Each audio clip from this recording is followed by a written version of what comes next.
Sauce TV ప్రేక్షకులకు నమస్కారం. ఈరోజైతే మనం రాష్ట్రంలో చూసినప్పుడు సుమారుగా 19 కేసులు మనకు గులియన్ బారే సిండ్రోమ్కి సంబంధించి నమోదయ్యాయి. ఈ నేపథ్యంలో మనతో పాటు డాక్టర్ సుజయ్ సదా ఉన్నారు, షైన్ హాస్పిటల్ వైద్యులు, ప్రముఖ న్యూరాలజిస్ట్. వారితో మాట్లాడి అసలు ఈ డిసీజ్ ఏంటి, దీనికి కారణాలు ఏంటి, చికిత్సా విధానం తీసుకుంటే చికిత్సా విధానం ఎలా ఉంటుంది తెలుసుకుందాం. నమస్కారం సార్. అందరికీ నమస్కారం అండి. నమస్కారం హుసేన్. ఇప్పుడు మనం ఇటీవల కాలంలో ఈ జీబీఎస్ గులియన్ బారే సిండ్రోమ్ అని, కొంతమంది గులియన్ బారే సిండ్రోమ్ ఏదో రకరకాల రాస్తున్నారు. సో మొత్తానికి జీబీఎస్ ఎందుకు వస్తుంది, కారణం ఏంటి? రైట్, ఇప్పుడు నడుస్తున్న వైరల్ టాపిక్గా ఉంది ఇది. ఇన్స్టాగ్రామ్ చూసినా, ఫేస్బుక్ చూసినా, యూట్యూబ్లో చూసినా, హెల్త్ న్యూస్ చూసినా, ఎక్కడైనా సరే జీబీఎస్ అంటున్నారు. జీబీఎస్ అంటే మీరు చెప్పినట్లుగానే గులియన్ బారే సిండ్రోమ్. ఇది పిలిచేదానికి వింతగా ఉన్నా కూడా దీన్ని మా మెడికల్ టెర్మినాలజీలో ఏఐడిపి అంటాం, అక్యూట్ ఇన్ఫ్లమేటరీ డీమైలినేటింగ్ పాలిన్యూరోపతి అని అర్థం. ఈ ఏఐడిపి అంటే జీబీఎస్ సిండ్రోమ్ అంటే నరాల మీద పూత తరుగుతూ పోయి నరాలు బలహీనంగా అయిపోయి నరాలు చచ్చుపడ్డం అండి.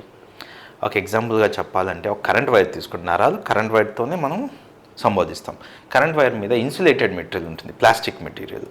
అది ఉంటేనే ఆ నరము బాగా ట్రాన్స్మిషన్ జరుగుతుంటుంది. ఆ ఇన్సులేటెడ్ మెటీరియల్ పోయింది అనుకోండి, ఆ నరం ట్రాన్స్మిషన్ అబ్నార్మల్గా జరుగుతుంది, సిగ్నల్ సరిగ్గా పోక బలహీనం వచ్చేస్తుంది చేతులు కాళ్ళు.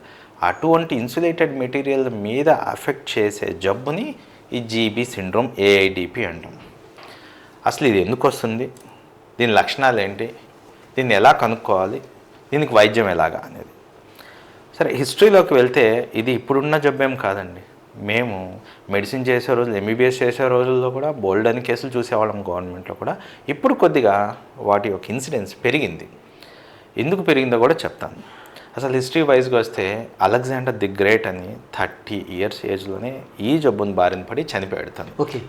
అప్పుడైతే వైద్యం అనేది లేదు కనుక తను మన భారతదేశం మీదే దండయాత్ర చేసి పురుషోత్తముడితో యుద్ధం అయిన తర్వాత అది వేరే టాపిక్ పక్కన పెట్టేసి రిటర్న్ వెళ్ళేటప్పుడు అరేబియన్ కంట్రీస్లో ఫుడ్ తినడం వల్ల అక్కడ ఇన్ఫెక్ట్ అయింది తనకి. సో ఇన్ఫెక్టెడ్ ఫుడ్ తిన్నాడు అనేది ఒక పాయింట్. తన కంట్రీకి వెళ్ళిన తర్వాత పోయేసరికి కాళ్ళు చేతులు చచ్చుపడ్డము, అసలు ఒక మరణశయ్య మీద పడుకున్నట్లుగానే జీవోత్సవంగా 6 రోజుల తర్వాత మరణించడం జరిగింది తను. అంటే 6 రోజులు తను కదలికలు లేవు. తను ఏమంటున్నారు, గాలేమో ఉన్నది, మనిషి ఏమో కుళ్ళిపోవటం లేదు, కదలికలు లేకపోయేసరికి ఇతను ఏదో వెరైటీగా చనిపోయాడని కూడా అంటున్నారు. చనిపోయి కూడా ప్రాణం ఉందని అనుకున్నారు తను. కానీ అదే ఆ జీబీ సిండ్రోమ్, అది కాళ్ళు చేతులను కదలకుండా. అప్పటి నుంచి అలెగ్జాండర్ కాలం నుంచి ఉంది. అలెగ్జాండర్ చనిపోయింది ఇదే చెబుతూ అంతకు ముందు నుంచే ఉంది. సరేనా, దాని నుంచి ప్రాముఖ్యత వచ్చింది ఇది. ఓకే. ఇప్పుడు ఈ డిసీజ్ ఎలా వచ్చిందంటే ముఖ్యంగా ఏంటంటే ఇది ఒక బ్యాక్టీరియల్ వైరల్ ఇన్ఫెక్షన్ తర్వాత వచ్చేది.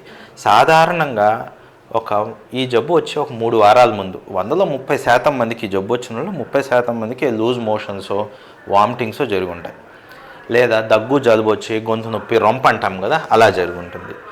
ఇలా వచ్చినప్పుడు ఏదైతే ఆ ఇన్ఫెక్షన్ అఫెక్ట్ చేస్తుందో మనల్ని, అది ఫుడ్ ద్వారా, ఇన్ఫెక్టెడ్ ఫుడ్ ద్వారా పేగు అండ్ ఇన్ఫెక్టెడ్ వాటర్ వల్ల దగ్గు జలుబు లాంటివి ఇవి వచ్చినప్పుడు ఆ బ్యాక్టీరియాని మన ఇమ్యూన్ సిస్టమ్, మన బాడీలో యొక్క రోగ నిరోధక శక్తి ఐడెంటిఫై చేసి వాటిని అటాక్ చేసేదానికి యాంటీబాడీస్ తయారు చేస్తుంది.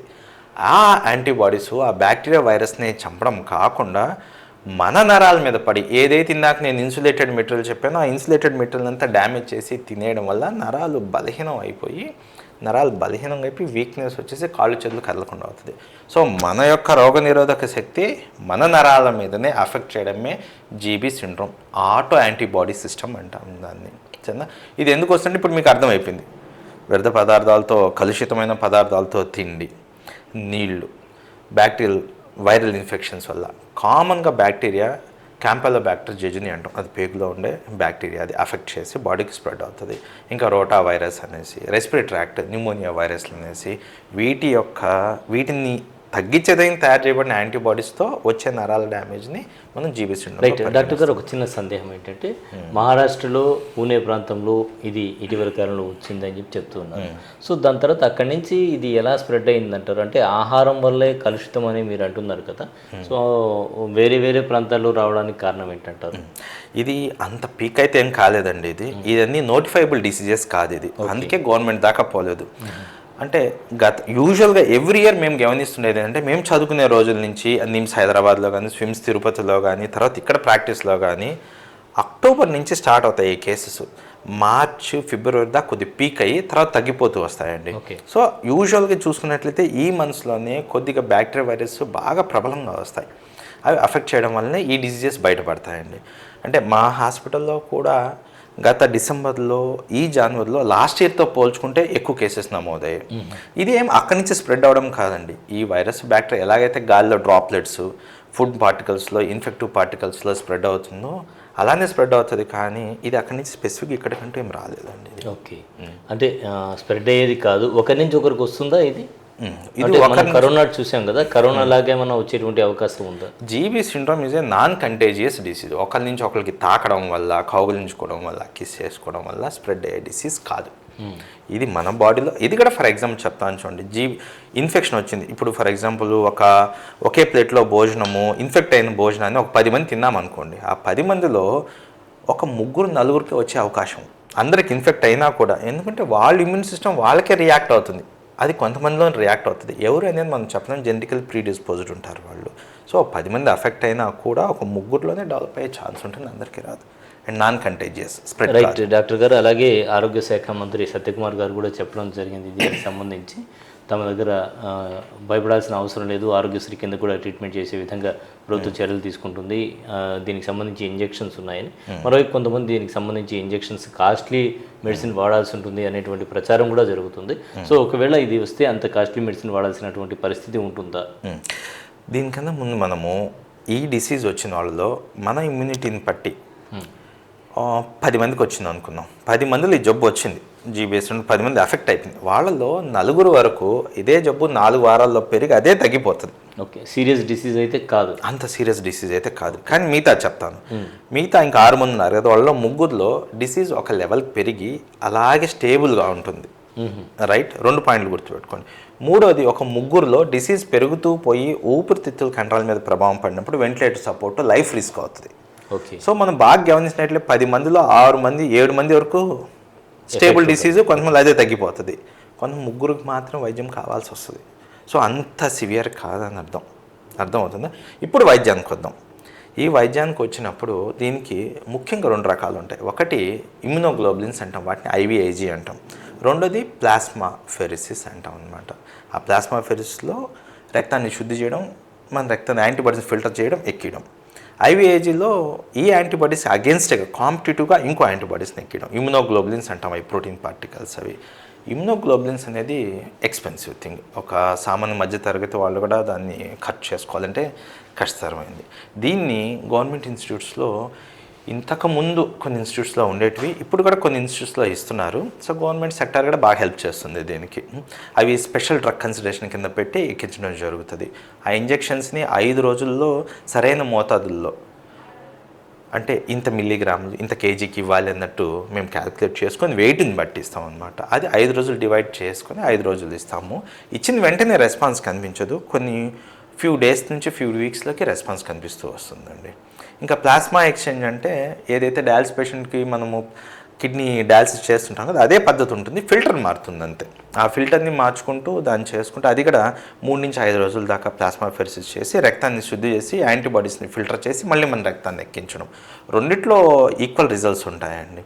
ప్లాస్మా ఫెరిసిస్ అంటే కొద్దిగా తక్కువ ఖర్చుతో కూడుకుంది, కాకపోతే బ్లడ్ని తీయడం మెండల్ చేస్తాం కనుక కొంచెం రిస్క్ ఆఫ్ ఇన్ఫెక్షన్స్ ఉంటాయండి. రైట్ డాక్టర్ గారు, ఇక చివరిగా తీసుకుంటే ఈ వ్యాధి రాకుండా ఎలాంటి ముందస్తు జాగ్రత్తలు తీసుకుంటే మంచిది, ఎలా ఉంటే మంచిది అంటారు? ఎక్సలెంట్ అండి, ఇదే మెయిన్. అసలు నేను నా పేషెంట్స్కి వచ్చిన వాళ్ళకి కూడా బయట చెప్పేది కూడా ఈ పాయింట్ మీద స్ట్రెస్ చేస్తూ ఉంటాను. ఎస్పెషల్లీ అక్టోబర్ నుంచి కొద్ది ఫిబ్రవరి వరకు జాగ్రత్తగా ఉండండి. మెయిన్ విత్ ప్రతి సంవత్సరం, ఇంచుమించు ప్రతి సంవత్సరం మెయిన్ ఫుడ్ మీద కాన్సన్ట్రేషను. ఇన్ఫెక్టెడ్ ఫుడ్, కలుషితమైన పదార్థాలు, open foods, street foods, panipuri, chaats, అంటే ఎక్కడైతే అన్హైజీన్ మీకు అనిపిస్తుందో వాటి జోలికి పోవద్దు, సరేనా? అండ్ ప్రిజర్వ్డ్ ఫుడ్స్, వాటి జోలికి పోవద్దు. సాధారణంగా 4 మాబ్ క్రియేట్ అవుతుంది దగ్గర, జనాలు ఒక ఏదైనా, ఇప్పుడు ఫర్ ఎగ్జాంపుల్ చిన్న ఫంక్షన్లో పార్టీస్ ఉన్నాయో, ఏదైనా సోషల్ గ్యాదరింగ్ ఉన్నాయో, అక్కడ మీకు ఏదైనా కొద్దిగా అనుమానం ఆ ప్లేస్ నుంచి వెళ్ళిపోవడం, దగ్గు తుమ్మే వాళ్ళు ఉంటాయి, లేదా మాస్క్ వేసుకొని వెళ్ళడం, సరేనా? అండ్ ఫుడ్ దిగు చూస్తే ప్రిజర్వేషన్ ఫుడ్ అనేది వీలైనంతవరకు అవాయిడ్ చేయండి. ఒకవేళ ప్రిజర్వ్ చేసినా కూడా సేఫ్ టెంపరేచర్ అంటాము, 4 డిగ్రీల సెంటిగ్రేడ్ కింద ప్రిజర్వ్ చేయాలి, లేదా 60 డిగ్రీల సెంటిగ్రేడ్ తర్వాత దాన్ని బాయిల్ చేసి వాడాలి. సెకండ్ వన్ అది ఫుడ్, అన్హైజీనిక్ దగ్గర ఆపాలి, తినొద్దు. థర్డ్ వన్ వచ్చేసి మీరు ఫుడ్ని తీసుకునేటప్పుడు అది ఎంత సేఫ్గా ఉంది, అది ఎంత ప్రిజర్వ్ అయింది, ఈ టెంపరేచర్స్ చూసుకొని తీసుకోవాల్సి వస్తుంది. అండ్ వీలైనంత వరకు వాటిని బాగా అవాయిడ్ చేయాల్సి వస్తుంది, ఏదైతే కలుషితంగా ఉందో వాటిని అవాయిడ్ చేయాల్సి వస్తుంది. And main thing is water. నేను బాయిల్ వాటర్, నా మైండ్ క్యాన్స్ వస్తున్నాయి, మాకు ఫిల్టర్ చేసుకుంటున్నాం, ఇది కాదండి. No filter. Even the can water ఆ వైరస్ బ్యాక్టీరియాని ఫిల్టర్ చేయలేదు. Can water is not safe అంటే వాస్తవానికి in this condition for this virus impact is not safe. Okay. We should, even that's a can water, home water, tap water, whichever water is there, even chlorinated water is there, boil అంటే ఉడకబెట్టి చల్లార్చిన నీరుని తాగడమే ఉత్తమం. అదొక్కటే save చేస్తుంది. That is the most important thing అండి. Right sir, చాలా విషయాలు చెప్పారు. చివరిగా మరొక్కసారి వ్యాధి లక్షణాలు. వ్యాధి లక్షణాలు అనేది చెప్తాను, భయపడద్దు సాధారణంగా, కానీ దాన్ని ఆ విధంగానే చెప్పాల్సి వస్తుంది. వ్యాధి ముందుగా 3 వారాల ముందు దగ్గు, జలుబు లేదా వాంతులు బెల్లుతో స్టార్ట్ అవుతుంది. కొంతమందిలోనే కనిపిస్తుంది ఆ లక్షణం. దాని తర్వాత 3 వారాల తర్వాత ఇదంతా మర్చిపోయి ఉంటారు, వాంతి జరిగి జ్వరం వచ్చింది, దగ్గు, జలుబు అనేటి.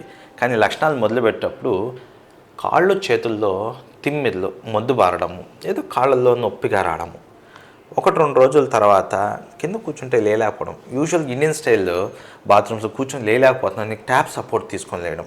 నొప్పి కాదండి, తిమ్మిర్లు, మంటలు, ఏదో ఇల్ డిఫైన్డ్ పెయిన్గా ఉండడము, సరేనా, లేలేకపోవడము, కింద కూర్చొని లేలేకపోవడం, చేతులు పైకెత్తి లేలేకపోవడం, పిడికిలు పట్టుకుంటే గ్రిప్ రాకుండా పోవడం, గాలి తీసుకునేందుకు కొద్దిగా కష్టంగా ఉండడము, ఇవి దాని లక్షణాలు. అంటే వీక్నెస్. ఒక మనిషి ఎంత స్ట్రాంగ్ ఉన్న పర్సన్ అయినా కూడా 1-2 రోజుల్లో నడవలేని స్థితికి వస్తే వెంటనే మనం హాస్పిటల్ చేరాల్సింది. ఇదే లక్షణం, దాన్ని బలహీనం అనేది దాని లక్షణం. కాళ్ళ నుంచి చేతుల వరకు పాకుతూ వస్తుంది. దాంతోపాటు తిమ్మిర్లు, మంటలు గాను, మొద్దు బారినట్టు ఉంటుంది. సో ఈ లక్షణాలు కనిపిస్తే వెంటనే వైద్యుని సంప్రదించాలి. ఖచ్చితంగా. చాలా మంచి విషయాలు తెలియజేశారు డాక్టర్ గారు. ఇది ఇవాల్టి ప్రత్యేక ఇంటర్వ్యూ. మరో ఇంటర్వ్యూలో మళ్ళీ కలుద్దాం. అంతవరకు సెలవు. నమస్కారం.